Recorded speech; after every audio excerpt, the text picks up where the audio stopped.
এ আজকে জায়গা এ date over হয়ে গেছে। মাছ তো নাকি মুখ ছোট না, তো এত বড় কেন মাছ?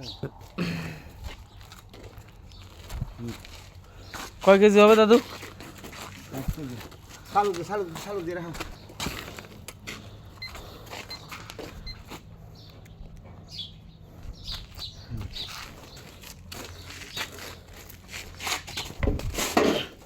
ষাট কেজির বেশি হবে। দেও কলম না, সামনের দিকে টান দাও। ঠিক আছে।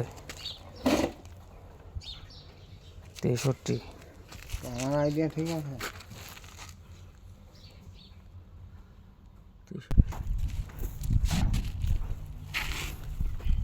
শেষ, ডেট ওভার শেষ। ধরাই ইন্ডিয়া দাদু ধরবে না? হ্যাঁ ধরে না। আমরা কাটাকুটো করতে আর তারা খাবে। মাথা হেন দেওয়ার জন্য লাগতো না।